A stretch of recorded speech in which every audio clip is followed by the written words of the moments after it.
that, we'll cover improvements to the Ruthless game mode and the League launch boss kill event before diving into the new supporter pack series. The live stream will then conclude with a Q&A session between Ziggy D and me, where we'll answer questions from Twitch chat. After the live stream, we'll drop the full patch notes.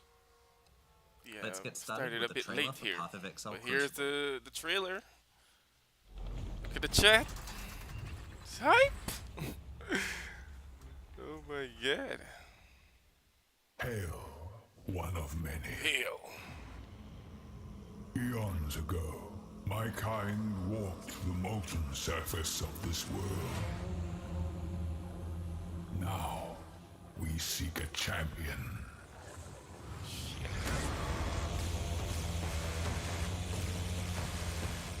You must endure the heat of the Crucible.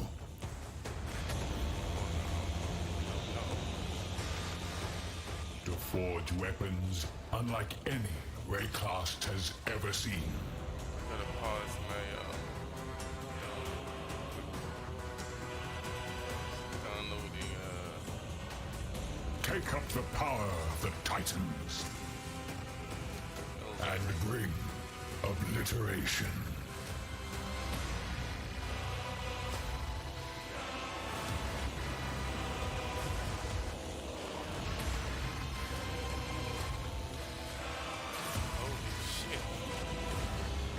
Bosses?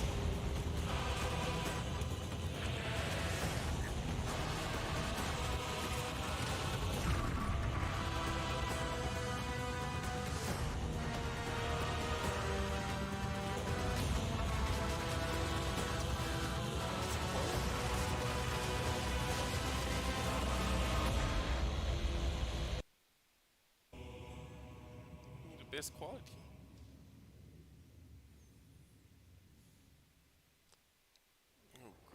In Path of Exile Crucible, you'll learn about an ancient race of titans who once shaped the primordial surface of Rayclast. In this league, you will earn the ability to forge their power onto your weapons. Wow. And what form does that power take? In an iconically Path of Exile way, it's the ability to imbue your weapons with their own passive skill trees. What? These Crucible trees can have quite an impact on your character build. For example, in addition to the regular mods on this bow, its Crucible tree grants additional physical damage, physical to chaos conversion, the Master Fletcher notable passive, improved grace effect, and level 10 lesser multiple projectiles. While this is certainly a decent tree to get, it's not even the maximum depth and could be even more optimized for your build. In order to forge these powerful trees onto your weapons, you'll need to complete Crucible encounters. There's one in each area. This is Each encounter takes place at a Crucible forge. As you approach the forge, you'll have the choice of which of your equipped weapons you want to focus on. This can include ones on your alternate weapon swap if you want to improve one you're not currently using. After selecting a weapon, you channel it at the Crucible forge to spawn monsters. The longer you channel for, the more dangerous and rewarding the encounter becomes.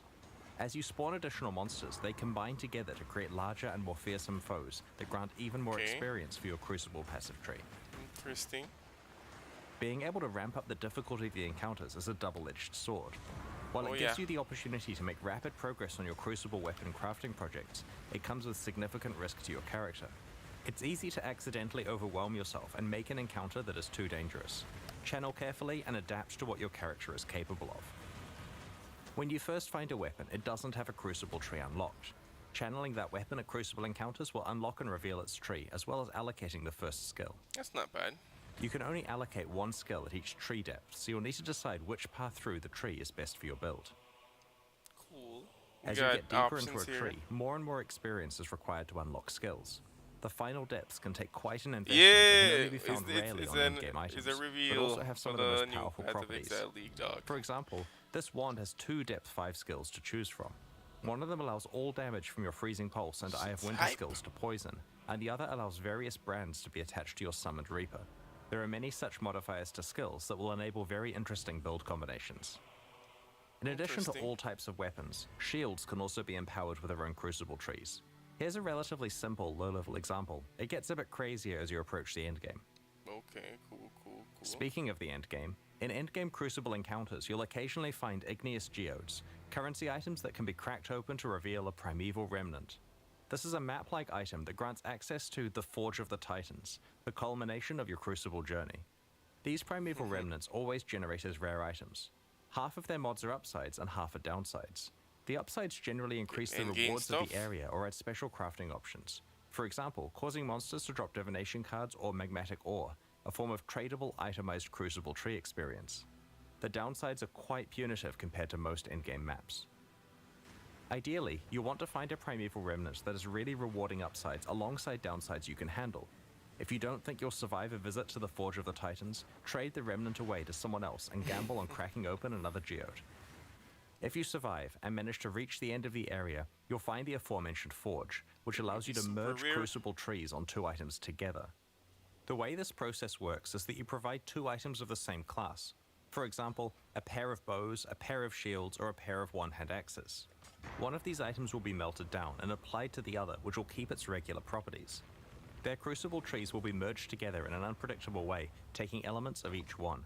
This is a little reminiscent of how recombinators applied to item mods, taking parts of each Crucible tree and merging them together, as well as randomly upgrading, downgrading, or mutating skills on the resultant tree.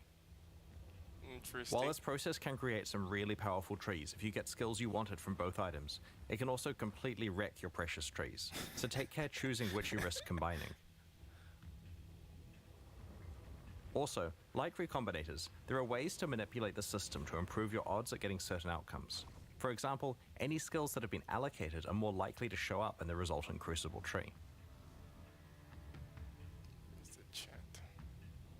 By default, you can only add Crucible trees to non-unique items, but it's possible to get a mod on the Forge of the Titans map that allows you to imbue a unique item with a Crucible tree, which can then be leveled up via regular Crucible encounters. To combine Crucible trees on unique items together, you'll want to find a crystalline geode and crack it open to reveal the secret higher level version of the Forge of the Titans.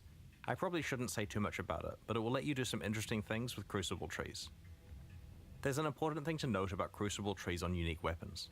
In addition to being much harder to unlock, there's a special rule about how they can be combined. A unique weapon must be combined with another copy of the same unique weapon to merge their trees together. Because this destroys one copy, getting a good Crucible tree on a unique weapon makes it insanely valuable. It may also raise the trade value of all unique weapons by quite a lot, as players sacrifice them trying to create perfect Crucible trees. Damn. Occasionally, you'll find a Crucible passive skill tree with a special skill that indicates that the item will sell to vendors for a specific item in addition to its regular sale price. These vendor skills usually occur relatively deeply in the tree, so take some effort to allocate, but usually don't block skill choices you'd make when leveling the item up for use. The presence of these skills presents you with an interesting choice about whether you want to use the item or sell it to a vendor, and whether you want to spend your Crucible experience either revealing new trees to hunt for good skills, leveling up items to use, or leveling up items to sell. Crucible also features its own unique items you can earn. For example, El Abin's Visage, a unique helmet, is special in that it's the only armor piece other than shields that can receive Crucible passive skill trees. Wearing it allows you to double down on certain properties that are only available through these trees. There are several other unique items exclusive to Crucible for you to discover in this league. Crucible is a dual combat crafting league with a focus on encounter difficulty scaling and deep weapon customization with a power level that we have never seen before. Without a doubt, some of Path of Exile's most powerful weapons will be forged in Crucible. We can't wait to see what you manage to create.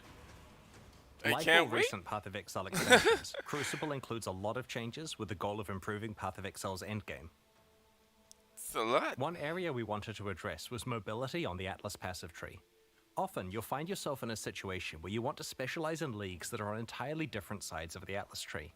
Or maybe you want to focus on the type of altar that isn't near the leagues you have picked. To solve this, Path of Exile Crucible introduces Atlas Gateways. These are nodes that you can allocate on the Atlas tree that allow instant travel between 2 locations. There are 3 pairs of gateways, each allowing travel from the left side of the tree to the right side, or vice versa. Each end of the gateway consumes 1 Atlas skill point to allocate, but will potentially save you large amounts of travel points.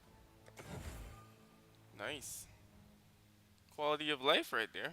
In this expansion, we're targeting a couple of endgame leagues that have fallen behind other leagues on the Atlas tree. Let's start with Breach. In the live version of Path of Exile, there are 5 tiers of Breachstone. In Path of Exile Crucible, we're raising the area levels of Breachstones to a much higher baseline level. 81 for elemental ones, 82 for physical, and 83 for chaos. Now that the regular Breachstones are much higher level, we have retired charged, enriched, and pure Breachstones. They will be converted to regular ones. We have also changed how flawless Didn't breach even know stones are acquired. those existed. Previously, you could only get them from Maven invitations, but we prefer access to the hardest breach content to actually come from playing breach. Now there are two ways to get flawless breach stones: through blessings, which are now rarer as a result, and through a skill on the Atlas tree. Alright. We've also improved the pacing of breach encounters. Previously, breaches felt pretty good early on, but quickly tapered off in density to the point where you wanted to abandon the breach because it just felt like not enough monsters were spawning. Our changes now keep breaches feeling dense throughout, leaning more on the side of it feeling overwhelming towards the end of the breach. We have also reduced the duration of breaches so there is constant monster pressure and you can get on with your mapping sooner. There are a whole bunch of other breach changes that you can read about in the patch notes, such as changes to the Betrayal Research Safe House, Breach Scarabs, Breach Stones from Kirik missions, the Breach Harvest crafting option, the Fragment Stash tab, Divination cards, Breach unique items, Atlas passives, and so on. We're also revamping Abyss in a similar way. Abyssal Depths now always contain an Abyssal Lich. Previously, the prevailing gameplay was to check the loading screen art of an Abyssal Depths to see if it contained a Lich, and bail out if it didn't. Now, the Depths always contain a Lich, removing the need for this step.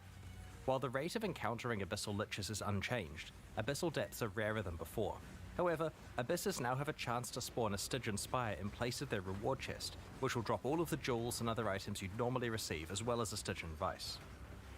In addition, you're guaranteed to always get a 4-hole Abyss alongside your Abyssal Depths. Previously, Abyssal Depths could only spawn immediately after a single Abyssal hole, which prevented you from getting full value from the Abyss.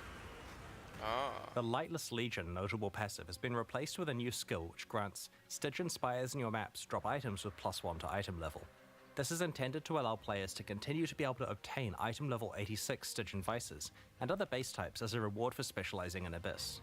Nice. The small passives leading up to this notable passive have also been replaced. We've done a balanced pass on Abyssal Lich encounters to make them more appropriately difficult relative to the current standard of endgame encounters. Abyss uniques have had some balance attention also, and the details are in the patch notes. Overall, these changes should ensure you can play a wider variety of leagues in the endgame, both through being able to access them more easily and because Breach and Abyss now feel far more modern and competitive with other popular league content. A big goal of the Crucible expansion is to provide a lot of new ways to build characters, and to breathe new life into older builds. To achieve this, we're doing two things. Firstly, we have created many more interesting options for one of Path of Exile's core build systems, the passive skill tree, by overhauling many of its masteries. Secondly, we have revamped two specific ascendancy classes. As we reviewed the masteries on Path of Exile's passive skill tree, we realized that a lot of the choices were rather bland and could be a lot more exciting. We went through the masteries one by one and tried to come up with as many interesting stats as we could, ignoring what was currently there. Once we had a short list of high quality stats, we added in the existing ones that used to be on each mastery and picked the 6 best. All of the leftover ones have been saved for later or used in places like unique items. This process was performed on approximately half of the masteries on the tree, initially targeting the ones that needed the attention the most.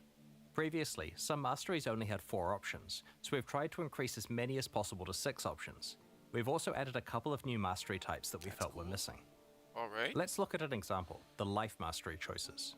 You can see some of the interesting new options, such as the ability to manipulate your low life and full life thresholds, which allows you to more effectively use the damage while on full life support gem and many unique items. That is Getting a large increase to maximum life when you have no life on your body armor not only works really well with a whole lot of unique items, but also opens up new prefix composition options for rare body armors. That is sweet! Here you can see the armor and energy shield mastery has more options available than before. The other thing we focused on with this one is tying the mechanics together better. Instead of some being about armor and some being about energy shield, we've tried to make sure each really emphasizes having both armor and energy shield. On the Leech Mastery, we've combined the 3 increased life mana and energy shield recovery stats into one choice that affects all of them. The space we've freed up has been used to add some powerful new options, such as a portion of your Leech applied instantly. That is big. That is huge.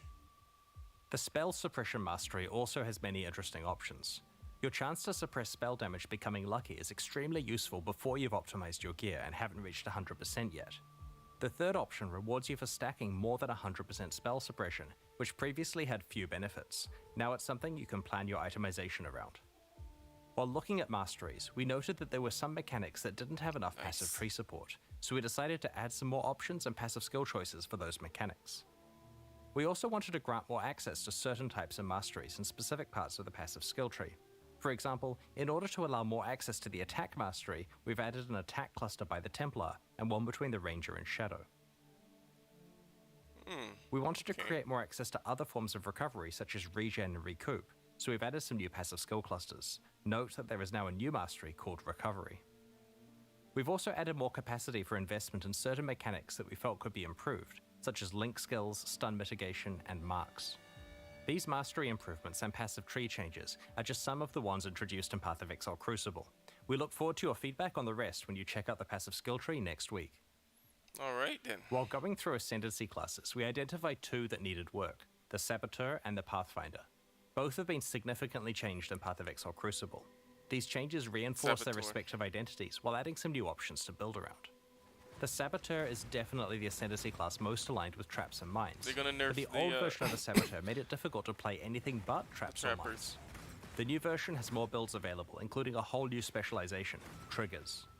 There are two notable passives that help with this. Like Clockwork grants you the increased cooldown recovery rate stat, which is a pretty rare one. This is great for triggered spells as it indirectly increases their damage. This notable also makes your enemies have longer cooldowns, which can be useful in certain boss fights, for example causing the Maven's memory game to occur less often. The Perfect Crime notable passive summons two trigger bots, which override the location of where a triggered spell is being cast, and instead causes it to trigger twice, once from each of their locations. Alright. The layout for the Saboteur's Trap and Mine Ascendancy passives has changed, so that there aren't separate 4-pointers for traps and mines. Now each one has a 2-pointer that is connected to the same shared 4-pointer. We have also completely reworked Bomb Specialist to be specifically tied to area damage, so it's a slightly more general skill. It both gives you some area damage as well as some defense against incoming area damage against you. The Pathfinder has been overdue for some attention, especially with recent features such as concoction skills that she could get the ability to specialize in. We also wanted the Flask-themed Ascendancy to have a proactive way of improving Life Flask usage. Master Distiller allows you to turn most of your skills into concoction-like effects. Master Surgeon now effectively gives all of your Life Flasks the Enduring effect, previously only found on Mana Flasks. Finally, both of the major Flask-themed branches now have some form of Flask Charge recovery. Okay. Not bad. There are other improvements to the Pathfinder Ascendancy, such as Nature's Reprisal, now interacting with Wither to improve all forms of your Chaos damage, rather than just attack forms of it. Check out the full details in the patch notes that we'll be posting after the livestream. Path of Exile Crucible introduces 9 new Val skills. Last expansion, there was an emphasis on melee Val skills. In Crucible, we're making sure that many other types of builds get new skills to build around. What kind of skills we get Val skills let us introduce quite powerful effects that we couldn't normally give to a regular skill that can be used constantly. They also implicitly act as a buff to the underlying skill. Val Absolution upgrades one of your Sentinels of Absolution into an Apparition of Innocence. You can only have one apparition at once, but just check out these massive AoE skills it uses. Alright. Val Arctic Armor instantly encases you in ice, preventing non-instant actions including movement, but granting massive damage reduction against hits. After a short duration, it also starts to regenerate your energy shield and mana at a fast rate. Both the damage reduction and regeneration last for a few seconds, or until you have been hit 3 times. It cannot be manually cancelled. Because the skill is instant, it's a great emergency button against dangerous boss slams. It also makes you count as being frozen, despite Arctic Armor normally making you freeze immune.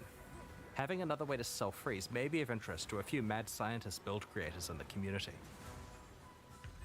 Val Lightning Arrow fires a barrage of piercing projectiles that cause lightning to strike nearby targets whenever they hit an enemy.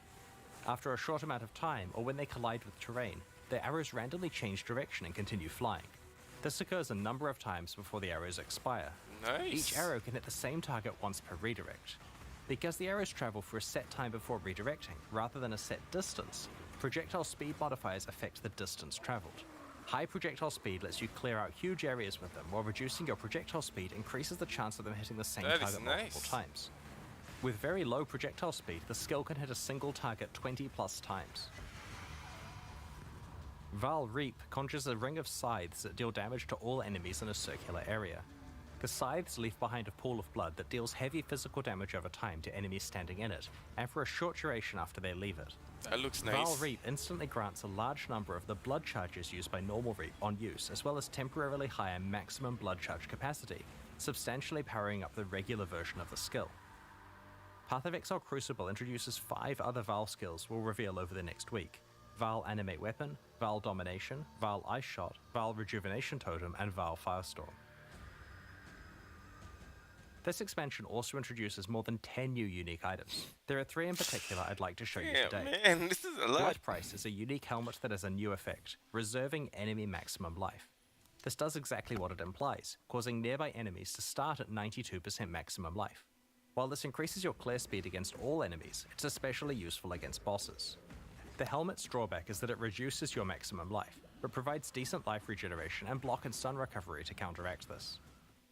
Tainted Pact is an amulet that causes chaos damage over time to heal you while you're leeching life. While the amulet provides a decent amount of life leech itself, it'll certainly require a few tricks to unlock its full potential. Chaos damage for time heals instead of... Widow Hail is a unique bow that is different from any other bow in Path of Exile. As a weapon, it does basically no base damage and doesn't grant any stats of its own, but it does dramatically increase the power of mods provided by your quiver. Needless to say, this could produce some pretty ridiculous outcomes with good rare or unique quivers. We'll reveal some of the other new uniques over the coming week. Oh shit! Ruthless is a game mode that we released alongside the Sanctum expansion late last year. It's designed around extreme item scarcity and is challenging because you're constantly behind the item power curve. So far, it has found a very passionate audience of players who love how rewarding item drops feel in such an austere environment. We have some small improvements to Ruthless and Path of Exile Crucible. Firstly, Eternal Orbs are back in Ruthless. What? These are an extremely powerful currency item that allows you to imprint an item and restore it if you're unhappy with the result of crafting. We disabled these game-wide 7 years ago because they were far too powerful when combined with all of the different crafting options Path of Exile offered at the time. Ruthless does not have the base game's Eternal crafting are features, back? so we have enabled Eternal Orbs to drop in Ruthless, albeit extremely rarely. Ruthless now has its own set of challenges to complete. Like the ones in early Path of Exile, there are a total of 8, and they're very difficult. Like we've done in the past, we're hosting a boss kill event at the start of the Crucible Challenge League. It'll be held in Ruthless Hardcore Solo Self-Found, and will require you to kill both the Uber Searing Exarch and the Uber Eater of Worlds, making it by far the hardest event we have ever run. The first place winner will get to work with our design team to add a new unique item to Path of Exile. It'll also receive a transferable Ultra VIP ticket to ExileCon in July. If they aren't able to attend or already have a ticket, then they are allowed to sell this one as they see fit. Second and third place finishers will receive a transferable VIP ticket to ExileCon that can also be sold at their discretion. If you'd like to enter the event, just create a character in Ruthless Hardcore Solo Self-Found on launch day. Best of luck to everyone. Ruthless Hardcore Solo On the weekend of July 29 to 30 New Zealand time, What? which is July 28 to 29 for much of the rest of the world, we're going to be hosting ExileCon 2023 in Auckland, New Zealand. While tickets to the in-person event are very hard to get, we'll be streaming the entire event for free. At ExileCon, we'll reveal our latest updates on Path of Exile 2, Path of Exile Mobile, and the next Path of Exile 1 expansion. Make a note in your calendar, tell your friends, and don't miss it. The second day of the Path of Exile livestream culminates in a competitive race event between some of Path of Exile's best players. In order to select the 4 competitors, we're going to run qualifier events during the months of April and May. The winner of each event will receive a VIP ExileCon ticket, return flights to Auckland and accommodation, and will compete in the race event live on stage. All 4 qualifiers in the final event will be run on the 3.21 version of Path of Exile, which has received a fair amount of early game balance work that will change the racing meta quite a lot. You'll be able to read more in the patch notes. Once 3.21 releases next week, you'll be able to solve the new meta, practice hard, compete in the qualifier events, and hopefully win your place on stage in July. GGG, man. They're giving us so Alongside Path of Exile Crucible, we're introducing a few new types of microtransactions. An example I wanted to describe today is that of mannequins. These are hideout decorations that you can place to show off sets of microtransactions you have assembled. You can equip them with your spare micros and pose them in various ways. It's also possible to swap your entire outfit with a mannequin's one, which lets you easily store microsets to be retrieved later. Oh, nice. Other new microtransactions coming up include wrapping paper, which lets you gift wrap items to hand to other players, or even drop in town for random people to pick up. Today we're launching 2 new series of supporter packs, the Lithomancer and Enchanter packs. Each tier contains the pack's full face value and points, alongside several exclusive microtransactions. These packs are only available for the duration of the Crucible League, and will leave the store forever when it ends. As always, the microtransactions in these packs are purely cosmetic and do not affect your character's power or progression in any way. The Lithomancer series of supporter packs contains 6 exclusive microtransactions.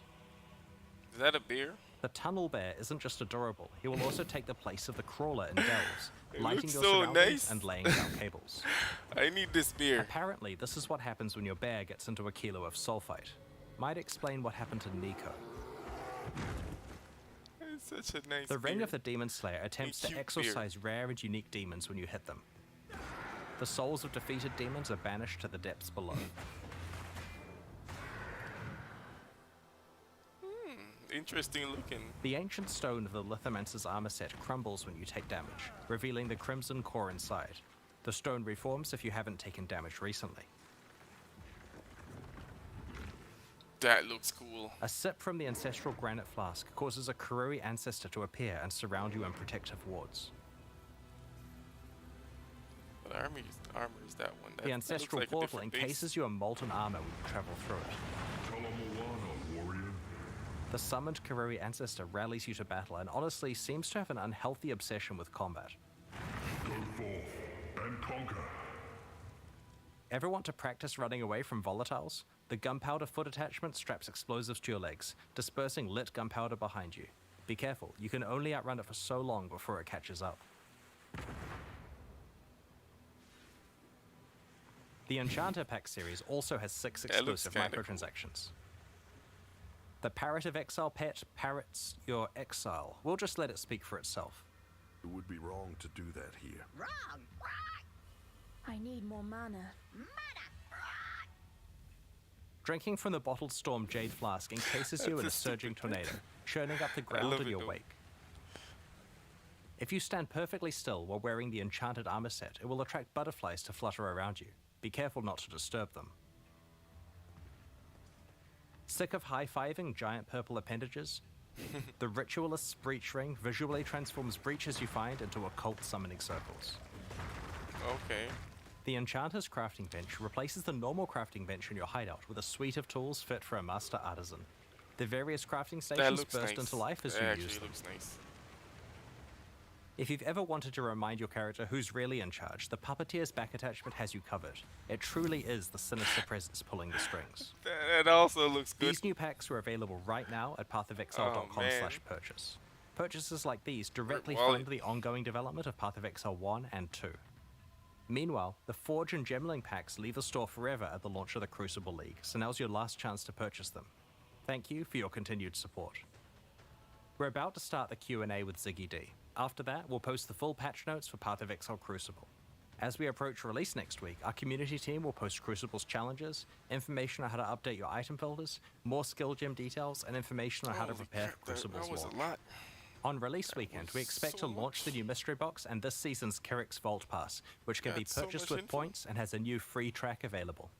This league Thanks for joining the stream today be and checking out Path of Exile Crucible. We can't wait to forge some powerful weapons with you next week. The Q&A will start shortly, so please get your questions ready.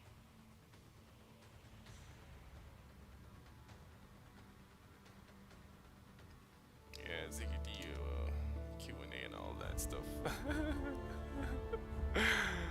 Look at the chat. Like, holy crap. Calm down there, chat. The F, man.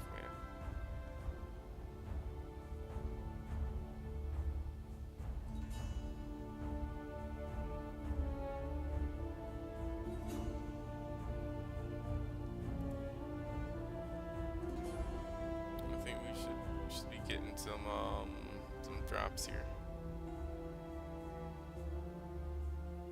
from watching.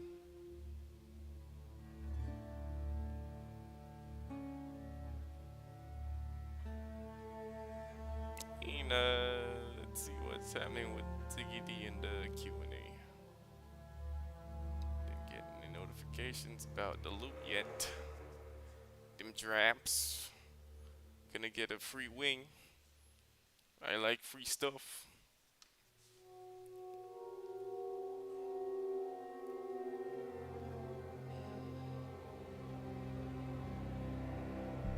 at the viewers dropping. Come on, man, don't leave yet.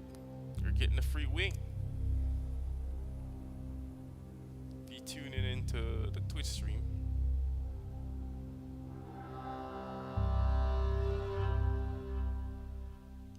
PoE 3. Lol.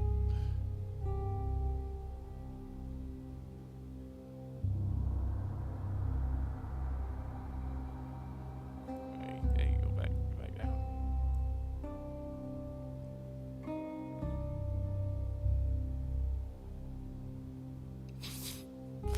What's wrong with these login?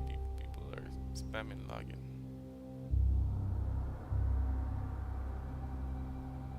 Alright. Yeah, you know, whatever.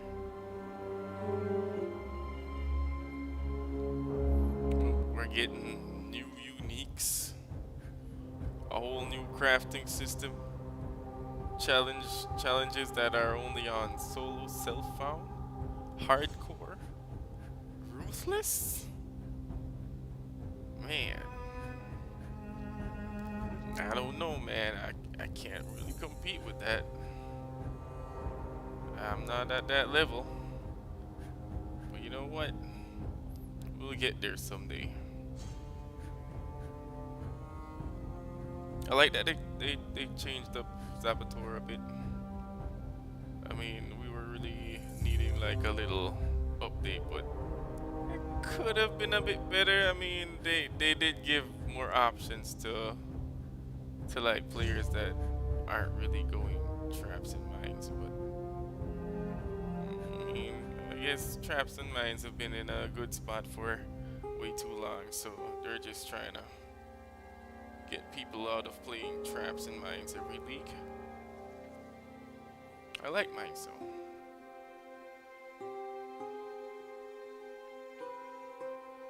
I like the changes to the passive tree though. That is huge. Those new masteries. I mean, what do they call them? Whatever those are. I guess they're masteries. The passive mastery. That shit is amazing. Especially that life one that says you get 15% life if you don't have life on your armor. There are so many uniques and just armors in general that are missing that life roll, and you could use a little bit of extra padding on your life if you don't have it there. So that's huge. Can't wait to see what else is updated. I'm gonna be checking out the patch notes after this. Yeah, just waiting on more drops.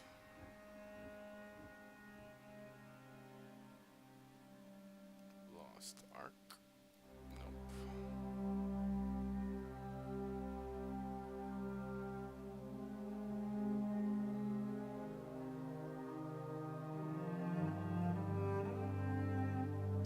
Drops enabled.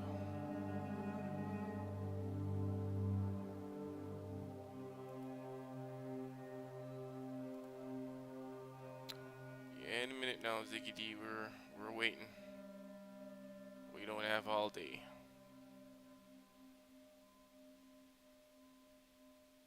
We got a question.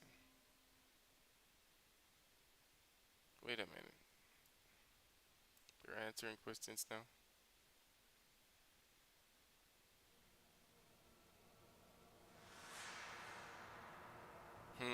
Okay. Alright, vouch with questions. What kind of questions can we ask though? Huh?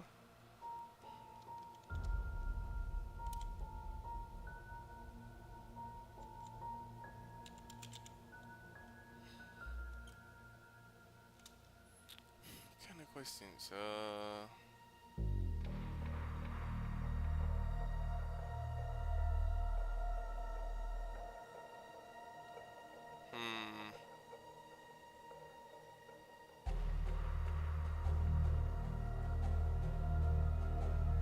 I don't know, man.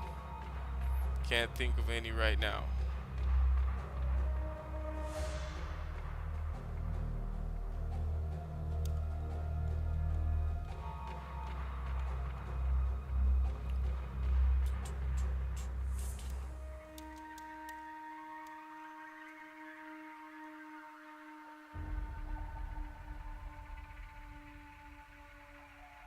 So this is supposed to be the last update until Path of Exile 2's reveal, I think, based on what they were saying. So that means it's gonna be a 2023 reveal. Okay. There we go. G'day Exiles, Ziggity here. Welcome back. I'm joined here once again by Chris Wilson. How you going this morning, Chris? Going well, thanks. Thanks for hosting. That was a pretty spicy, hot reveal stream. The final one before ExileCon and the last reveal apart from ExileCon's reveal for PoE 1 potentially? Yeah, well, we'll be having, basically, during the keynote for ExileCon, obviously we'll be dumping all the juicy Path of Exile 2 info, but after that we'll have essentially the Path of Exile 1 322 expansion livestream taking place from the main stage there. About the Crucible mechanic. The ending of an era. It's kind of bittersweet. A decade of Path of Exile action at this point, coming to a close, but moving into Path of Exile 2, obviously very exciting. So we won't be probing into that too much here because that is for ExileCon. So for now, Let's talk a bit about Crucible. Has there been any reference to Titans and this very early stage of Rayclestian history before now, or is this kind of new ground that you folks are exploring this time around? We like to come up with a mixture of taking something that's referenced and then expanding on it. And I don't want to spoil too much of the investigation of where this is referenced in the game, but we recommend looking into the Red Blade Warbands faction. That's a good breadcrumb place to pick up. The lore experts then begin the investigations there. It's been such a long time. The main feature, I think, of Crucible is the power that it's offering players here. How much power is there in Crucible? And are there any drawbacks All to the that power. Well, you can definitely view this as pretty strict power creep on weapons. Let's just say that. I mean, I'm pretty sure that there haven't been Path of Exile weapons this powerful before. So you're not sacrificing anything by having a weapon play on the weapon. It's just purely upside. But many of the individual skills do come with their own downsides, and you can choose whether to allocate those or not. And so on a weapon by weapon and skill by skill basis, you're definitely going to have to make decisions about what's best for your build. When it comes to designing like power that has drawbacks versus doesn't have drawbacks, how do you decide which route to go? We feel that having hard decisions about weapons and build choices and skill use is really interesting. It causes you to have to adjust your build around drawbacks. We don't really want to make a game where you linearly just get the ability to kill monsters more quickly without having to think. We like the idea of finding a choice you can make where you're like, like this will increase my power, but I have to work around something else. Like potentially there's a skill that increases your fire damage, but makes it so that you have slightly lower fire resistance. Not a large drawback to work around, but it pauses you for a second and causes you to think, where can I get the resistance elsewhere? Now, I want to emphasize, many of the skills here don't have drawbacks. This isn't like, say, Scourge, where there's a corresponding drawback to every single one. It's just the case that for the powerful ones, we've put drawbacks on them so that there's a decision that you have to make. And it's typically the ones near the end of the trees that have the drawbacks, so they don't really block your choices very much early on. Yeah, it feels like a big difference compared to Scourge in that regard. But I've always thought power creep is good when it's interesting, when it offers you like different decisions and an interesting extra layer of customization. Do you have any more like most ridiculously powerful Crucible trees or nodes that you've seen in testing so far? There are some pretty cool combos. For example, if you found a skill that dramatically increases your cast speed at the cost of lowering your damage, then you may want to use, say, Summon Raging Spirits, because then your increased cast speed means you're casting way more of them, doing a lot more damage, and the decrease to your damage doesn't affect the damage of your Raging Spirits, so in that case you completely bypass that drawback and get something that's better value. We've also got some quite interesting conditional skills. Ones like, there's one I believe that grants movement speed if your dexterity is lower than 100. And so if you're able to make a build that doesn't have 100 dexterity, like for example, you're just pure intelligence or pure strength, then you can easily take advantage of just a free movement speed boost. I wonder what the option is for low int characters. Could something like this ever go core in Path of Exile, or is it just too powerful? Like it seems, I look at this and I think, no way is that going core. We intentionally do not have any discussions internally about whether something's going core until we've let people actually play the league and get some feedback on it. Because it's premature if we think, yeah, this can go core, and then everyone hates it, or vice versa, then that's an issue. So we throw it out there, see what people think. When we do integrate leagues with the base game, we typically do make changes to make them appropriate for integration. Like, one of the many topics for this coming year is what are we doing about Sanctum, for example, and certainly there's discussion there about how we would make Sanctum appropriate for base game integration if it is going core. With these items having these Crucible trees and everything, maybe the league doesn't go core, but these will go to standard in some capacity. Will they work in standard? How will that work? They will work in standard, yes. You can rip them from hardcore to standard right away. Oh my god, the creep. It's going to be good fun. It's worth noting you can't level them up or allocate nodes any further in standard. Like, you probably want to get the tree allocated correctly before you do rip it to standard. But yeah, you can use those skills over there. I imagine there's a lot of experimentation as well, because you potentially want to. I'm gonna get my hands on the end game of weapons, this is man. to Gotta level up multiple different weapons, selecting the best nodes, and then combining them together until you get like a blend of your perfect ideal nodes. And I imagine that could take a while to get the perfect one.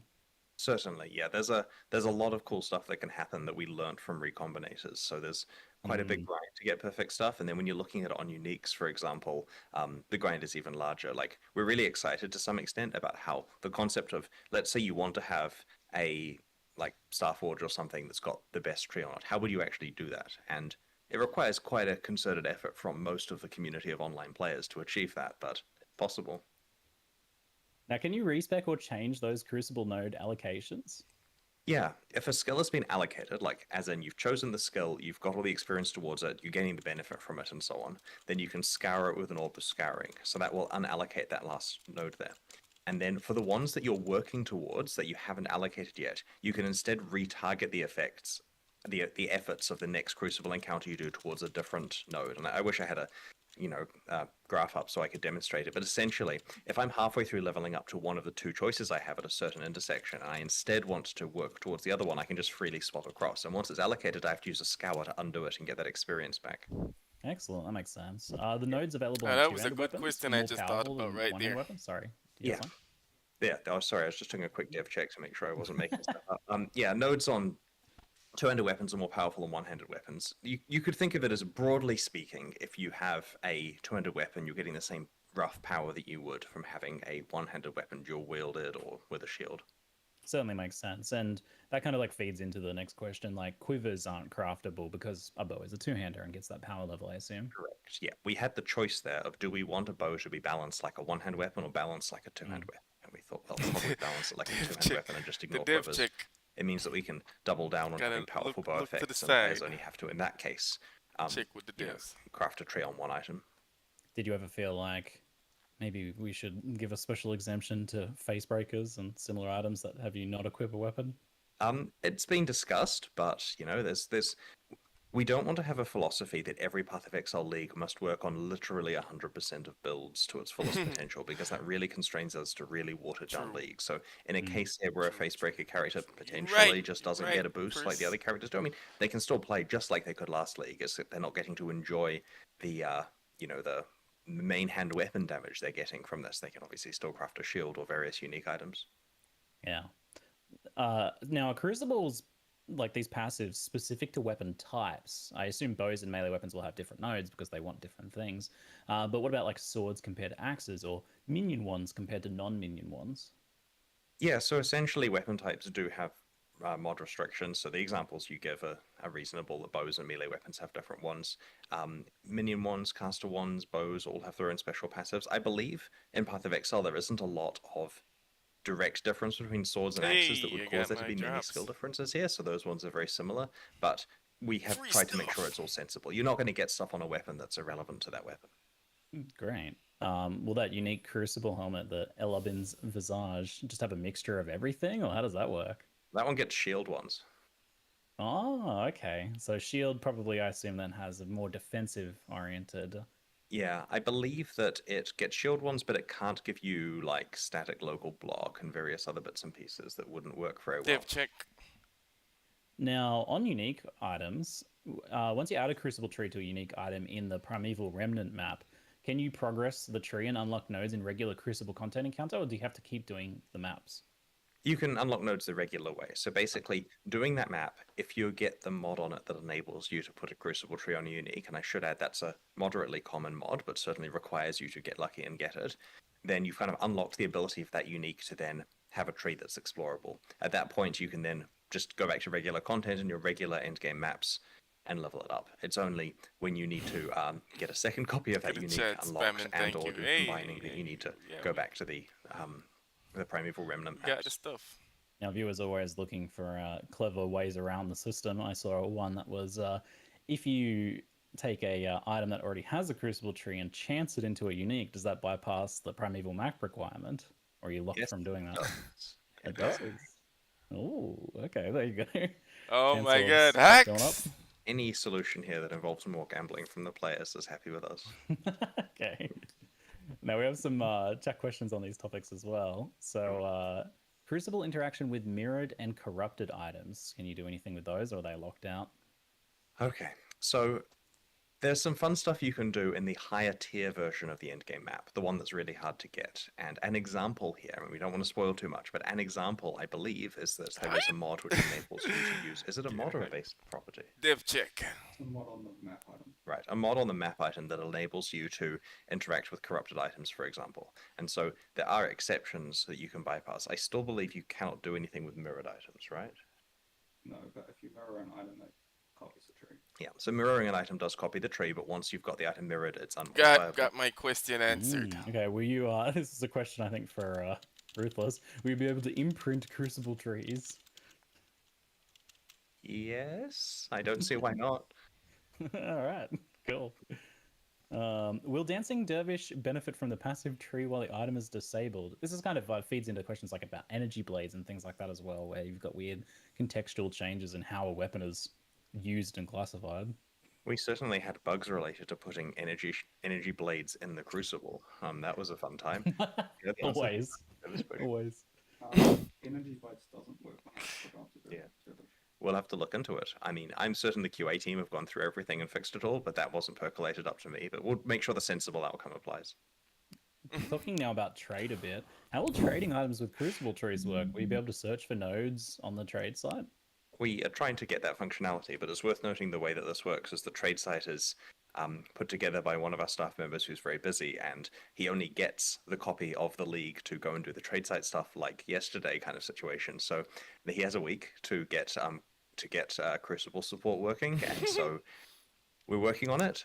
It's difficult in this case. We normally can easily within a week that's going to take a lot of work. Stuff that came from a league, and in this case, it's quite complicated as you can imagine. So we have no promises there, but yeah, of course, we wanted to work on the trade site. And it's worth noting we do have an API, so if the public want to take the API and implement it better than us or faster than us, they're welcome to do so. But in the meantime, yeah, we'll try to get it up, and we want it so that people can easily identify certain nodes and trade for the items. And my expectation is that it will probably be straightforward to find items with a specific node, but doing complicated searches involving combinations of nodes and other stuff will certainly not be possible initially. And so I think that the worst case scenario is players are going to be able to find a bunch of items with a node that they're looking for and then manually examine them to work out which one they actually want to trade for. And that's not a terrible compromise. In fact, it's personally how I prefer it to work, so the trade is a bit sticky. I know. The poor developer, though, I imagine this is quite the nightmare on the web dev front, but I hope they take our energy and other building also take our energy. Now, magmatic ore was something that was kind of just subtly referenced in there. It was said to be a way of having tradable, itemized Crucible tree experiences. Hilarious comment. Can you tell us anything more about what these are and what they do? Right, so it's Crucible tree experience rather than experiences, which means you gain experience for the tree that you've got. So you consume the magmatic ore, and it levels up your item as though you'd done encounters. And so it's worth noting, this is not meant to be the efficient way to level up items, right? It's certainly not the case that people are going to bypass the encounters and just go and trade for these and they never have to actually play. This is a really inefficient way of doing it, but it is possible. If you're currency rich and time poor and need to find a way to get that last bit of experience, then this is a way to do that. It's kind of like a facetor's lens being a single-use item that grants the experience, and I suspect that, you know, it's obviously going to be priced in the economy based on how useful it is, but at the end of the day, it's not going to be the primary way that you level these items up. PoE trade guy, right, take my energy. I mean, I feel like if there's a way of efficiently playing the game by not playing the game, someone will figure it out. in general. Yeah, it's dangerous for us to add, but we do like the idea of a limited amount of tradability here, and there's various ways to get it as well, which is interesting. Like there's sell nodes on the trees, as we call them, the ones that you can vend. You can vend the item to get some. There's mods on the endgame maps, and it helps a bit because when we were designing the endgame map, we didn't want the individual monsters you're fighting there to work towards leveling up a Crucible item when you're already expected to bring multiple Crucible items in with you in order to combine the trees together. Right. Those nodes that allow you to vendor items for different rewards, it's a clever solution to the problem of why engage with the mechanic if you don't have an item that you actively want to forge right now. So how often do you find these nodes? And are they always substantial rewards, or are they some smaller ones as well, like a few Alks or a Chaos Orb? It's worth noting, we believe that people always will have items they want to forge, and the goal of these vendor nodes is to tempt them away from that. Like at any stage, you could be working towards making the best item on the realm, but instead, oh, there's a Divine Orb if I just sink in a bunch of encounters into getting that. And so it's a job well done of these nodes if you are sitting there getting, currency rather than actually making the most broken items. Having said that, we suspect people will work out the value of the broken items and realize those are worth going for. In terms of how often you find them, they're mostly in the end game, and they're not too common. Like, you're not going to be sitting there with a stash full of them trying to, just swim in currency. But at the same time, you'll probably have access if you need one and you don't have a thing you particularly want to focus on at the moment. It's just so encounters don't feel entirely wasted. There are also some cool little tricks and combos that we aren't going to delve into, but it's worth having a look at that. Yeah, there's going to be a mirror in terms node of that's going to tempt a lot of types people of currency, from getting, it's various currency, starting at mid-tier stuff. If you do find things like Chaos Orbs, they'll be in larger quantity, and you'll have to do the math of basically how much experience am I getting versus what the currency payoff is versus what other opportunities I have for my time at the moment, and it'll be straightforward to work out which ones you're wanting to do and which ones you're wanting to trade away. On the maps side of thing, how rare are those geodes that you can crack to get those maps, the endgame content of this? So there's 2 tiers, and it's worth noting the acquisition here is subtly different than the way we normally do these maps. Like, these are always rare, and they come through this stacked deck like currency item, which is the geode that you crack open. And because it comes through the currency item, your ability to find rare items doesn't affect the rate that you find these. Like, you're getting just currency essentially to get them. And then there's the unwrapping experience of seeing what the mods are on it. Unboxing. Now, the lower tier one is something you'll certainly play in maps. Often, right? Like, it's, you're not finding it every map. Maybe you're not even finding it every 4 or 5 maps, but you are finding it pretty commonly. So you're getting a lot of access to combining trees together. The higher tier one, on the other hand, is harder to get because that lets you do some really interesting stuff. So that one is certainly pitched quite a lot rarer than the first one. You're being pretty coy on these maps and what they entail and what the higher version does now. And this is for a few reasons, right? Like, first of all the rates I'm talking about here, they're changing in this last week. This last week is the point where we massage it from being this works and is cool into a fine machine that works perfectly with the right, economic implications and so on. We're starting the alpha shortly, in 10 minutes kind of thing. And that's going to give us really good feedback there. We've got a week of iteration now that everything is working and great, and so things will change. There will be more mods added, there'll be mods removed. And so if I go into too much detail of listing every mod, it's just going to be wrong a week from now when we've had time to really hone it. Fair enough. Let's talk a bit about the challenge of this league. So, the longer you channel the Crucible Forge in a map encounter, the more dangerous it becomes. What makes the monsters dangerous here? So, as you channel it, more monsters are spawned, and they combine into larger, more impactful monsters. So, higher tier monsters here, we've got an internal tiering system. The higher tier monsters are generally more likely to be magic, rare, or unique. And the longer you channel, the more damage and damage reduction every monster gets. Also, more difficult encounters are more rewarding. So generally speaking, play the hardest encounters you can. But it's worth noting, and this is an interesting question, everyone comes up with, is there a button I can click to bypass the channeling and just have the hardest difficulty encounter, right? Fair enough, no one likes having to wait a few seconds, but it's worth noting the hardest difficulty encounter will probably smear you to the wall. We want, and this may be wishful thinking because some Path of Exile players are very capable, but we're trying very hard to make it so that the highest difficulty encounters are significantly harder than League content that you may have accidentally run into in the past. Now, of course, you don't need to max it out like that. Maybe only do that if you have ridiculous twink items or something. We are also trying to signal this in the UI. This wasn't shown in the video, but we are having kind of like a temperature concept where the harder it's getting, the more you see the UI getting a bit angry at you. And so I can generally handle about this amount of difficulty, and you've got an idea of where your character falls on the scale. Angry UI. You're certainly going to want to... You're certainly going to want to go as hard as you can, but our goal here when designing these risk versus reward leagues is to kill your character. We want to set it up so you overcommit and get nothing, because that way you'll learn your abilities and it's a little less gifty than if we just had every encounter succeedable. It's like Metamorph all over again with players putting sticks in their own front I just love how and being Chris like, oh turns no, why have I crashed? Oh. Cool. Yes. On that note then, what happens if you fail a Crucible encounter? Is there some risk-reward aspect here, just outside of dying?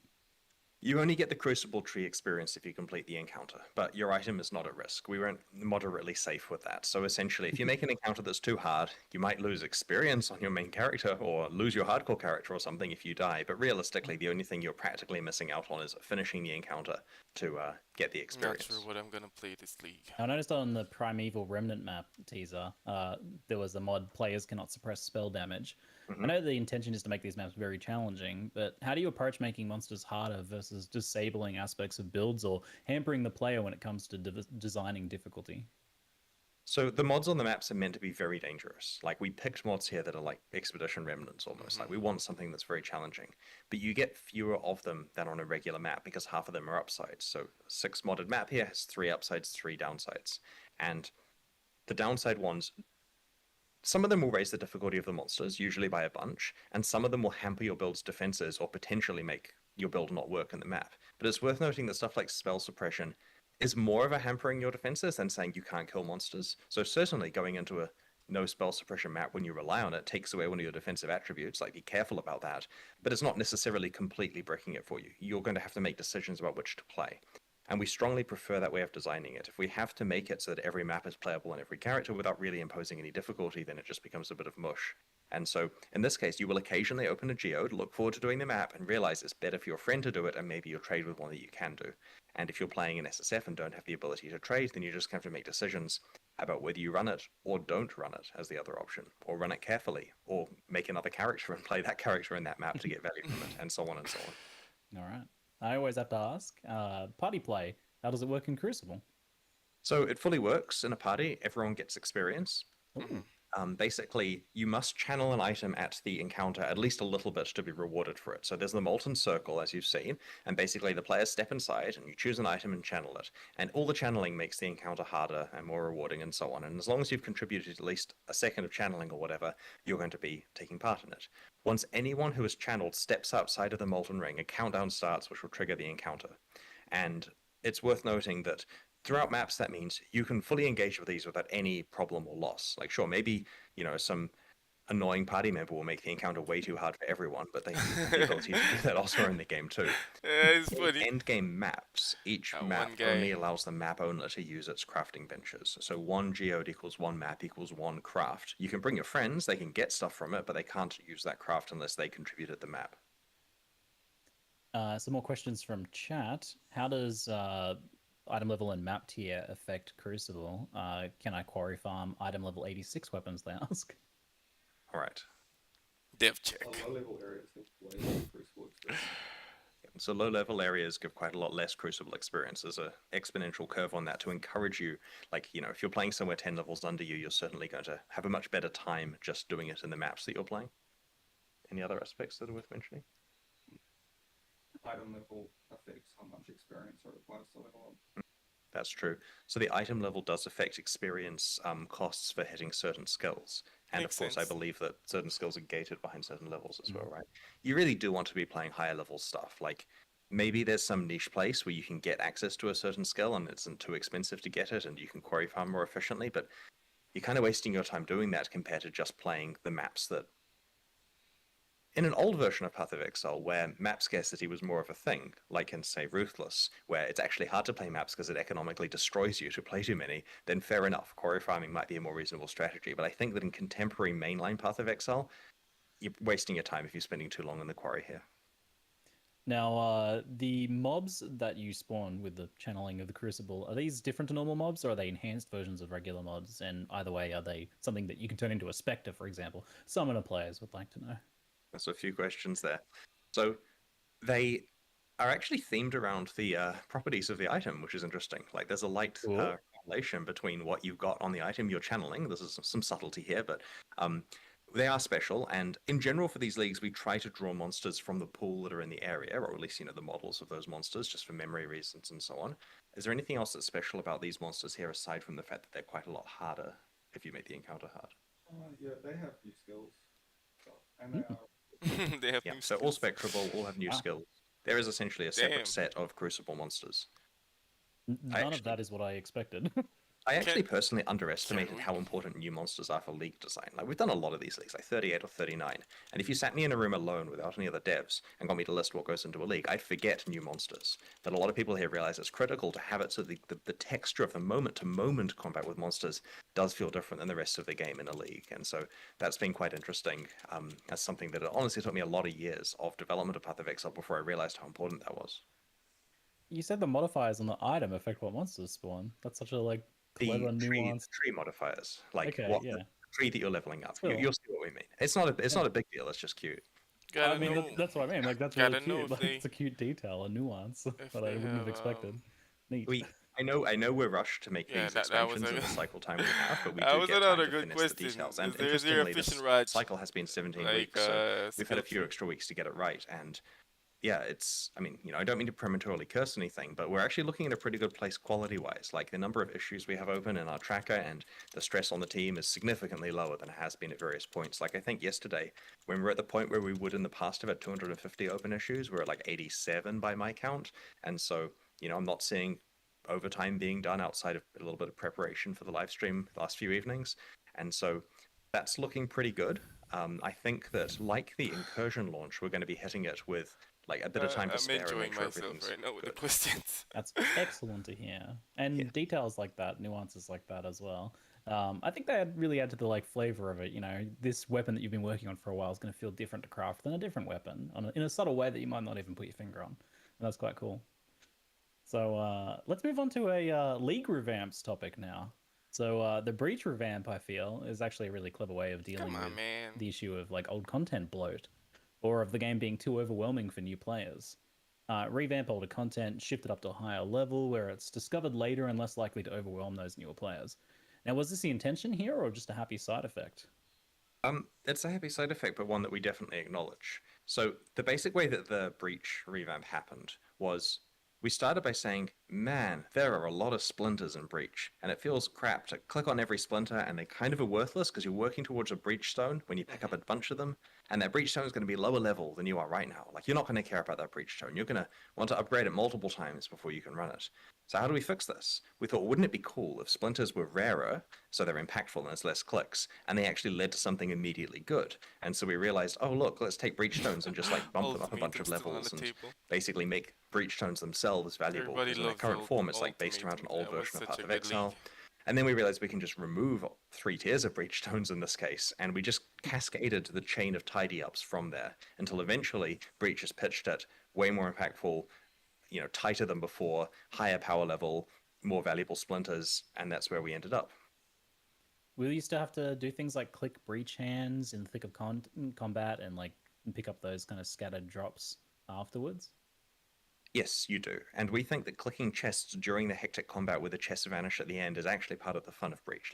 Here is a glimpse into another world where monsters are rushing in from all directions. What can you get? Can you kill them in time? Can you get the chests? Blah, blah, blah. Will they kill Seismic Trap? It's part of the challenge of the short flash encounter here, is to get as many items you can through whatever means. And so we didn't want to make it so it automatically gives you your entitlement of chest items at the end. Now, picking up scattered items is annoying. I get that, right? There's no, this is not an intentional thing that we're trying to make the player have to run around afterwards and look to see if stuff drops. But we didn't find any good solutions that solved all cases, right? During this process, there wasn't an easy way of sorting that out that fit in with the other changes we're making. But we're going to keep an eye out on feedback. It's certainly something we're open to changing in the future if we find a good solution. The Abyss revamp looks great. I don't really have any specific questions about that one. Maybe chat will. But can we hope to see similar quality passes on more dated things in the future? For example, Harbinger, maybe? Yeah, it's very likely. No promises, though, on when. For 3.22, we haven't scoped out what endgame improvements are looking like yet, so it could well include Harbinger, or definitely not, and we don't know yet. And back to that kind of initial question, which was... the idea of like content bloat or things being a bit overwhelming for new players. Is this something that you guys recognize as a major issue, especially in the lead up to Path of Exile 2 with a bunch of new players on the way potentially? We're always aware of the fact that Path of Exile is a complicated game with a lot of stuff going on, and your point about raising the level of breach to take it away from, your introduction to maps is very valid. It becomes a thing where you know Path of Exile pretty well by the point that it's introduced, and it's difficult towing the line between... How to describe this? It's difficult towing the line between lots of content being available and content being introduced at a slow pace. One of our competitive advantages versus other action RPGs is the fact we have a vast library of old content that's fleshed out. But on the other hand, that can be a problem because for new players, when they have to understand 20 complicated systems or 50 complicated systems, it's sometimes easier to play other games that require less learning. So we're trying to make sure that many of these do actually feel pretty optional, and you get them, it's no problem for them to learn how Breach works several weeks into playing, potentially. Yeah. A bunch of people are also asking if there's any news on Ultimatum. Ultimatum. We have mentioned in the past that we have a plan for Ultimatum. That plan is definitely still happening, but not part of 321. Come on, man. Fair enough. We like the I'll Ultimatum. check every time until. Yeah. Maybe it'll be announced at ExileCon. Maybe. Okay. Is Ritual being looked at for improvement? It got hit pretty bad due to the removal of +1 monster level watchstones. This is a question from chat. It hasn't been discussed yet, but as I mentioned, we haven't worked out the next set of in-game improvements, so fair enough. It'll be on the list to look at. Is there any plans to change Blight Atlas Tree notables? Half of them are there to guarantee Blight events when there's already Sextons and Scarabs. We actually did a pretty deep look at Blight on the Atlas Tree a few months ago, and there were some inconsistencies we wanted to tidy up. Again, I can't promise that's in scope for 322, but yeah, it certainly is something that we probably need to evaluate. All right. Talking a bit about now masteries and ascendancies, there's some pretty big announcements there. One in particular that really impressed me was the life mastery that gives 15% life if your body armor has no life on it. That kind of feels like a game changer in some ways. Yep. Body armor has always had really fierce competition, and whether something has life or not is a big part of the evaluation there. So I really like this design overall, but we do have some unique items that have 5 to 10% increased life, and I imagine that might feel like a bit of a bummer if you want to use one of those. Well, in that case, you save yourself a passive point, and you get to, go pick a different mastery, and there are some powerful ones to pick instead. Mm-hmm. We're not intending to go and remove life off those because of the presence of the mastery. That'll feel pretty mandatory. That'd be such a funny way to solve that problem. Yes. Find that no life. Now this consolation style design that makes up for a shortfall feels like kind of new ground here, and it might have some potential use cases in other areas. Like for example, the idea of 20% increased movement speed if your boots don't have movement speed. Is this something you'd consider expanding out in other areas? It's currently just on the life mastery. I mean, we've got other interesting new designs on the other masteries, of course, and it is a possibility for later, but we want to be careful with this one because in the boots case, for example, I worry that soon you'd pick, the masteries that make your gear good, and then it doesn't really matter what your items are, as long as you, for the love of God, don't roll that movement speed or life. And that's kind of against most of how people are trained to create items in Path of Exile. So we're experimenting with body armors with life, but, other things follow normal rules for a while. Yeah, it is. It does seem kind of like an experimental thing, because you're right, it could go the other way to what you want, where it's warping perceptions of items in unpleasant ways, potentially. So, interesting. I'll be keen to see how this one goes then. A lot of the other masteries look really impactful as well. I was pretty surprised to see instant leech after, that being such an issue in the past, for example. A lot of people have been hoping for a meta shake-up in terms of changing skills specifically, but here we're getting a bunch of new Val skills obviously have an impact, and then all of these masteries and passive changes and stuff like that. Now, what factors kind of go into deciding whether you want to rebalance a skill or the other things like gear and passives around a build, rather? So, regarding the meta shakeup, we could at any point go and pick a bunch of skills and alter their damage values and so on, and we've done that in the past, and it hasn't really been as impactful as we wanted. Often what will happen if we buff things that are underused is people don't immediately notice, and then a while later someone stumbles across it, and that doesn't immediately cause the feeling of a new meta that people wanted. It feels like the same meta even though there's stuff they haven't found. And so we wanted to try in this case leaving the Guys skills like, alone hey, for the man, most this part. is I mean, so there's skill strong. balance. You'll read it in the patch notes in a little while. But for the Play most in a part, while. a lot of the changes come from the fact that broadly, many of the masteries have been changed. 2 specific ascendancies have been changed. Fishing You've rod. got a lot of new Val skills for many Fishing different rod. builds. And We the need to masteries in know. particular have a big impact here because they're right in your face when you're doing your tree planning. You certainly see all of these interesting new ways of building. Like an example is, like let's look at stun for a second, right? Previously, everything to do with stun in the game was about how do I make it happen less and how do I have it affect my character less, right? Shorter stuns less frequently. There's stun stuff now, which encourages you to get stunned if you want to build that way. There's a passive that gives you adrenaline for like 2 seconds per 100 milliseconds of stun, I think. Is that right? Yeah. So if you can find a way of having 350 milliseconds of stun inflicted on you every 7 seconds, then you've got adrenaline permanently. And sure, that may not even be a good build, but it's a build you could do. And so we're trying with these masteries to cause people to completely Adrenaline. rethink how they interact with these mechanics. To answer your question, though, about how what factors decide whether we rebalance a skill or other things, we haven't done a Passover mastery since they were first released, and so they weren't what we would call like modernized. And so before we go and just tweak numbers on a skill, we want to make sure that the supporting systems have been modernized. Like the breach thing, for example, which isn't a meta change, that had been a while before it had been modernized, and so it's sitting there just kind of out of whack with the rest of the game. It's not worth running until now. And so we wanted to make sure the masteries were really good scaffolding for builds before we went to tweak individual numbers. Very cool. I wanted to deep dive a little bit into the design theory behind Saboteur. So I was pretty initially skeptical of the idea of like adding nodes that aren't about traps or mines, the core identity there. But those trigger bots look pretty awesome. Kind of changed my mind a little bit. They're quite unique. How do you go about making sure that the rest of an ascendancy feels up to the task and has some choices for players to make? So, for example, you've got like Perfect Crime, the bots, and Like Clockwork, the cooldowns. Both are really great. And then you've got some other more contextual nodes in Explosives at Work, Expert, and Bomb Specialist. Those are like limited to crit or cold AoE builds, for example. But they're still potentially usable. But then everything else is traps and mines, that core identity. There's like such a big divide between the two play styles there that there's not really any overlap in the nodes. So you potentially run into an issue where when you do something like this, you have no real choices to make because all of them you've only got the choices that make sense for the build and the others are completely irrelevant. So that feels like a potentially a little bit one-dimensional for Path of Exile. So kind of how do you get to this point? There's been a lot of iteration of a Saboteur, including recently. Like we had a version in the live stream that we're ready to prepare, we're confident in, and we're good to go. And there was enough internal kind of, it might be perceived as a nerf going on that we went and changed it further, made sure that it was be a nerf, we were just much more comfortable with it, added more.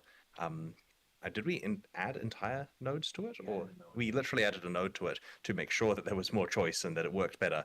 Refilmed the sections of the live stream, got me back in the recording studio to do the voiceover of that, and updated the live stream at the last minute because we want to make sure that the different builds work. And the Saboteur is a little bit of a different experience than before because it now has these other options. But it also, and most importantly, is not the only way to play traps and mines. Our goal here is that if the word trap or mine comes up in your build guide, it doesn't 100% have an association with Saboteur. There are trap and mine builds with other ascendancies now. Like with Necromancer, how if you want to use minions, it's possible to come up with minion builds that are on a different ascendancy. And so the Saboteur is the obvious place to go for easy access to trap and mine power, as well as like trigger stuff, right? It's the first point of call, but it certainly isn't the final point of call for people who want to do some really wacky stuff. Yeah, and that kind of like raises a good counterpoint, which is like, while there might not be a bunch of different choices for trigger builds in Saboteur besides the ones laid out, you have all of the other classes to decide. So picking Saboteur in the first place is that choice. So yes. And fun new playstyles added. The trigger bots are pretty OP. They look awesome. So cool. Does the new passive reworks to the two new classes affect Ascendant at all? Did we change the Ascendant? Yes, we did. Yep. That's cool. I didn't know that. Good work. Yes, we have. Good job, background devs. I want to look at that now. Do you folks plan on changing passives around the tree or just the masteries that are changing? Yeah, there are passives that have changed around the tree, right? Yeah, there's new clusters, and I mean, the patch notes, which will be posted as soon as we stop talking, have all the details, but it was mentioned in the live stream too, just in passing. you know, like how I mentioned early game balance changes, and then everyone comes to me and says, "Why are you not talking about the early game balance changes on the live stream?" Yeah, there was life recovery clusters. There was a few new clusters scattered Stop around to the increase talk. access to masteries. Everybody wants and, to stop. There was +1 projectiles. Yep. So that was pretty spicy. Stop talking. Okay. We need to end the. Here's a question about Sab. If Sabo trigger bots trigger your spells on them, how do those trigger bots cost mana to trigger? Like, do those spells cost? That's mana? a good question. Like regular triggering, right? Yeah, it's just like regular triggering. The difference is there are 2 trigger bots. They run at the enemies like you'd expect. It triggers from both of them, and instead of just purely doubling your damage and moving it onto the enemies, there is this minor damage penalty so that it's not quite, you know, literally double damage, but still obviously is a big boost. All right. Let's talk about a couple other random questions. You mentioned a fair amount of early game changes that changed the racing meta, though this is the sort of thing that affects everyone. So what sort of early game changes can we expect? And by the way, Bex, let's flip something involving support gems. Sorry. Yeah. So we actually have another whole skill gem and 3 support gems that we didn't even talk about in the live stream. It's 1 main skill and 3 supports, right, guys? Snipe, Mana Forged Arrows, Prismatic Burst, Momentum, I think? Yeah. So it's interesting how this happens, really, but we ummed about what to do about the XLCon races for so long, right? Because we didn't want to just say, oh, look, it's the same Katavikal as last time, go. Because then we get exactly the same race with exactly the same racers, and it's just a repeat of the 2019 event. But at the same time, when we looked at other wacky races we could do, they didn't feel like Path of Exile. Like, Path of Exile Racing is a celebration of how quickly can you play through the game without wacky mods involved. And so people, when we asked them what they liked about watching the races at XLCon, was the fact that the races are doing everything that the normal players are doing just so well. Like, they're just so optimized with their stuff. So we wanted to make sure they were playing true Path of Exile. The problem is true Path of Exile is more or less pretty similar to what it was in 2019. So we said, well, what if the racing strategy is different? What if we just went and improved the early game in a way that doesn't have significant impact on the actual meta of the late game, and just did a whole bunch of tidy up in ways that really affect races? And that way, the racers can play 321, which is released in a week. We'll do all the qualifiers during 321, and that's also the version of Path of Exile that's live at XLCon, because 322 is coming out a couple of weeks after XLCon. So it perfectly fits a consistent set of balance that we can keep the same for fairness. And so many changes were made, and this involved some pretty radical stuff. Controversially, and this is explained better in the patch notes, we've removed the Onslaught support gem from early game situations. Honestly, the patch notes do a much better job than I do of explaining it, but in return, other gems have been introduced which achieve similar goals to it. And so I'd recommend reading the patch notes for the full detail, but there are several new gems which do affect in-game builds and that they're now options available. Wrap it up, Chris. The favorite one that I was reading about recently was this cool semi-active, semi-support gem, which is called Snipe, which our internal description that has probably been improved since this was written was channel to charge up your bow, gaining stages. Release to trigger 1 linked bow skill for each stage gained. And a few other caveats. Cool. And so basically you can channel and then release a bunch of bow skills at the same time. So cool stuff like that has come out of this. And yeah, it's, balance changes. There's going to be some nerfs in there. There's going to be some buffs, but they do not have a large impact on endgame Path of Exile. So do, when reading the patch notes, take it with a bit of a grain of salt at the fact that it's aimed at the early game. This is interesting because, in the past, the idea was talked about of having some skills that were the low level ones, and then potentially would transition them out of it. But it's not something that's really true to Path of Exile very often. Most of the time, most things that you can use in early game are end game viable as well. So this is kind of more a design of having some things that potentially are very early game and not really necessarily intended for late game. Yeah. Do you think you'll explore skills more in that realm in the future as well? And is that something that Path of Exile 2 will feature more? Well, Path of Exile 2 gives us an opportunity to somewhat tidy up what skills there are, and we're moving things around between levels and basically having a chance to, because it's a game that obviously involves many changes, having a chance to actually review stuff. So that helps with us working out what are the early and high versions of things. Obviously, we can make those changes in current Path of Exile 1. It's just that it comes at a cost where we take something and break it for high levels or take it away from early levels and suddenly build, say, hey, I was using that. And, there's certainly a live cost to that. Now, I see a few things come up in chat repeatedly, so I'll touch on those. Some other Ascendancy players. What happened to Saptor? What was that? I was asking, they want us to log in. That's certainly that. Okay. There's a few other Ascendancy players who want reassurance that their Ascendancy will be addressed I see Gladiator mentioned a lot. Yeah, we could list the 17 ascendancies. We don't yet know which ones are coming. There's... Shall I tell a story? Okay, I'm going to tell you a story. Sorry, everyone who Come wants on. patch notes. We're getting story time instead. Effing hell, you're holding me hostage We wanted to here, nerf Chris. all the ascendancies and Ruthless. Stop for it! power reasons. And so we looked into what that would involve. Pretty quick numeric nerfs.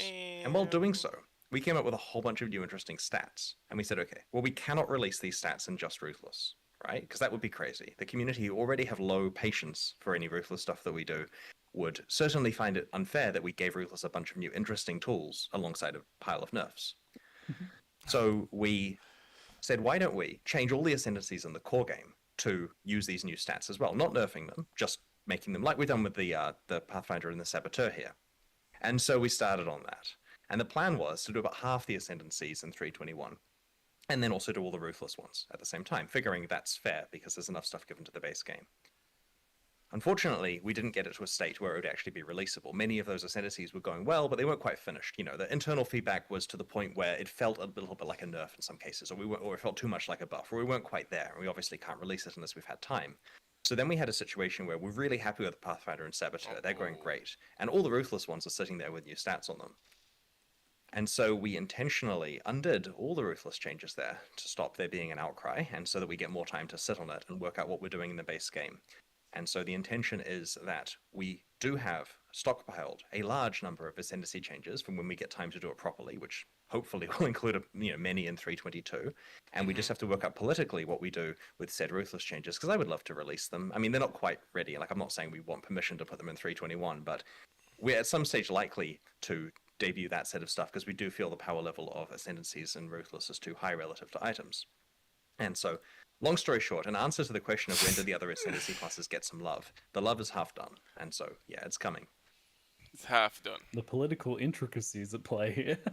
Yeah, it's just, the problem is, like, while this expansion ended up with a lot of balance changes, and we're not worried about that, there was a time period when we hadn't piled in so many balance changes where it looked like half the work went towards Ruthless. And that's not a good look, because it's done for the purpose of the core game. It's just if you release it in Ruthless first, you just upset everyone for no reason. And so there's a bit of politics with that, but at the same time, we definitely want to make sure that all the players feel equally valued. Since you brought it up, let's chat Ruthless a little bit briefly. Will it have its own unique cosmetic rewards now that it's getting challenges? And if so, how many? It has the same cosmetic rewards as the base game. This is another case here of trying to go for fairness. You can either earn the cool armor set by playing regular Path of Exile or by playing Ruthless. I don't know which is easier. There are fewer challenges in Ruthless, but it's quite hard to do those in Ruthless. So yeah, it's difficult to say. I recommend working out what your capabilities are and doing it in that mode. And there is a different totem flag. So if you do complete the challenges in Ruthless and in the base game, you technically get 2 hideout totems to show that you did. Another bunch of people have had a chance to play Ruthless and try it out. There's been some discussion of the difficulty and whether it's a fun type of difficulty or rather where it's just slower. How do you feel about the initial version of how it's played out and the types of challenge that it offers? We really like it internally. It emphasizes how fun items can be to find when you're desperately craving upgrades. Like, I get that it's not for everyone, they don't have to play it, but it's an experience of overcoming scarcity and feeling every upgrade to your character that we think is a really valuable thing. And what's interesting is some people, when playing it, say, to be honest, regular Path of Exile, like baseline Path of Exile that a new player installs, could actually be Ruthless, and they might have a better time than the overcrowded, very complicated mainline version that we currently have. Now, we don't plan to make that change where we swap them around, just in terms of what new player experience people get, but it is true that if you're sitting someone down for the first time, they get a bit more of a meaningful and less complicated experience playing in that mode. Having said that, it's still an experiment, it's still a passion project that we're tinkering away with, but it also educates us a lot on the appropriate balance for item mods and how, like the fact that Eternal Orbs could come back, for example, is a realization we made that was actually pretty cool, and looking at the consequences of the different types of crafting and how they interact has been very instrumental for us. And this is all important because we have to get this stuff right with the upcoming Path of Exile 2 balance, right? We have to make sure the Path of Exile 2 is balanced as a great game from the start. It's almost like it's a useful dev tool more than anything in that regard. Yeah, and there's a growing community of people enjoying it, which is why we've got the the boss kill race happening in Ruthless. I know that'll be controversial to some players who don't particularly want to play it, but they weren't going to win that race anyway, right? Like, the people who are going to win that race know why we're putting it in Ruthless. Oh no. Yeah. Damn. Shots fired. It is winnable. Like, to emphasize here, Ruthless, Solo Self-Found, Hardcore, both pinnacle bosses, right? That's hard. Yeah. There's a ticking clock before those ExileCon tickets aren't valid anymore, right? You know, the event. It would take me that entire time to get there, that's for sure. For my own experience, a lot of the early game feelings I had echoed what you were talking about, with like the changes were very effective in making you really like feel gear upgrades and think about how you play your character, and those sorts of challenge changes were really effective. For me, though, where it fell apart was actually at that end game, where the scarcity, the economy, and the map drops were so slow that even when I felt ready, I couldn't really progress in end game at what I felt like it was a reasonable pace. Even dedicating the entirety of my currency supply towards maps, I was still kind of blanking and dropping back down to low white tier maps. And I've seen plenty of people break through this wall, so it's certainly possible, but it is slow, and it bears mentioning, I think. How do you feel about like the end game progression there? So we've made some adjustments to this in 3.21, but we don't want to overshoot the mark. Like, we don't want to just dramatically swing something in a way that makes maps sustain too easy. It is intentional that maintaining the highest maps requires significant economic sacrifice and Ruthless, which, as you say, some people can break through. But it's essentially the case that you almost have to just pay, you know, a very high price to be playing red maps repeatedly, and that's in the right direction for Ruthless, and we do want it to be a little more accessible than it currently is. So I'm hoping the changes on 3.21 do help a bit there, but we'll keep nudging it. We just don't want to accidentally get it to the point where everyone's got expectations of sitting in red maps like they do in the base game. All right, so potentially some smaller changes there, fine-tuning things out. The Atlas tree is different in Ruthless. Chat wants to know if we'll be getting gateways there as well. Yep. Cool. Very nice. We have a random eclectic mix of chat questions now, so I'm just gonna jump straight into these. I have not seen what they are yet, so let's have a go. Lucky Dip, do we need to equip the weapon to level it in Crucible, or can we use any weapon in our inventory? It has to be equipped, but it can be on your weapon swap. The intention here is that you can't be playing, say, a bow character and have some really high-level wand that you're necessarily working on without sacrifice. You are making things for you, and this is also so that you're guaranteed to be carrying the item around with you. You're not having to sacrifice inventory space for it. There's a bunch of things that went into that decision, but essentially, yeah, stick the item on your weapon swap if it's not the primary one you're currently using. Does that work if the item's disabled? Because you can do some stuff where you like put an Astramantis on and then equip the item and then take the Astramantis off and it goes red, but it's still equipped. We'll find out. Okay. Now chat's just doing the classic Q&A thing where they're spamming melee ? Like there's a question there. You do know that questions involve a few more words than that usually, but you know, maybe that's enough for you to work off. Melee? So in the last expansion, we intentionally introduced a large number of Val skills and some other melee changes. And so the intention with the melee Val skills was to raise the power level of all of those skills, because periodically you get to play them in God mode for a few seconds. And we haven't made as many melee changes in this particular release here, and that's partly because there are, you know, the other 90% of players also would like balance changes. So we definitely have it on the radar to keep an eye on, but there's nothing else in 3.21 apart from what you'll see in the patch notes rather soon. Yep. So patch notes, Chris, come on. Masteries and a couple fine tunes here. We need those notes. I'll read in a second when I stop talking. What happens if you animate a weapon with a Crucible tree? Oh. It works.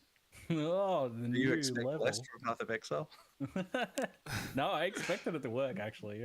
I'm impressed, because I imagine there's some complicated things there, but I shouldn't have done a dev check there. I should have, like, you know, eye contact with the camera. It works. And then quickly, you know, they scurry to make it work. Even things that, like, allocate passives, does that work? Because they don't have a passive tree, right? Surely those don't work. There's the ones that make sense for it to work will work, but I don't think... Oh, like Master Fletcher, for example, right? Oh. It should work. Like, at the end of the day, right? Animated Guardians and animated weapons are just like entities that get stats, right? Like if you give an animated weapon +1 arrows or something, it's gonna fire +1 arrows, like a monster would, like the player would. Yeah, but you're giving it a passive that then gives the +1 arrows. That implies they have a passive tree. Does that imply they have a soul?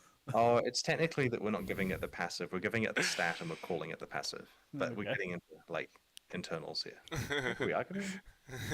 Anyway, we're fine. This is so funny. Souls? That raises ethical questions. Oh god, okay. Does things like pack size affect Crucible? I assume map modifiers will in general, right? So here's an interesting one. The items that are shown in the live stream do include pack size on those the rare maps there, and that doesn't affect the So in the in-game area, pack size doesn't exist. In regular maps, pack size does influence the value of the monsters being spawned. Right, okay. Yep, so the bit I was getting at was more of a side point, which is that pack size doesn't exist on the endgame maps that, the Crucible specific ones. The pictures on the live stream do show it. That's because we hadn't removed it at that stage, and this is because it had no way of really juicing up the size of the encounters you're finding there, so we went with quantum rarity instead. With regard to the base game, if you get pack size on your maps, it will increase the value of Crucible monsters in their encounters, so it is beneficial to have it. It's a false advertisement, Once upon a time, GG entertained the idea of permanent skin transfers, destroying an item to create a permanent NTX. Is there any word on this, or has it been abandoned as unfeasible? It's hard, and we haven't done it yet, but it's certainly something that we don't have philosophical problems with. Okay. All right, chat. You been spamming anything else? I'm gonna go log in soon. Yeah, log in. Is that the spam? Play some Crucible. It's still typing melee.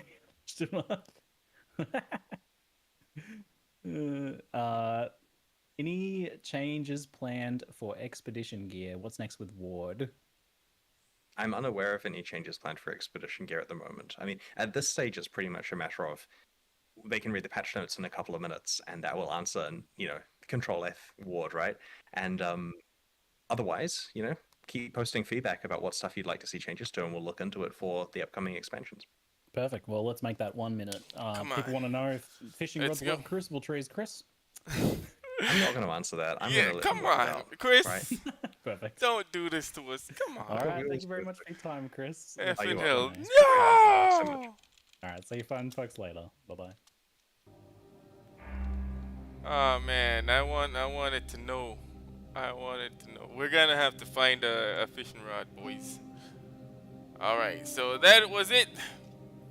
That was the new league that's coming up next week, I think. I have to double check the website here. But yeah, I'm gonna be off reading the patch notes here. Thanks for watching if you did watch the entire thing. And I will see you when the league starts.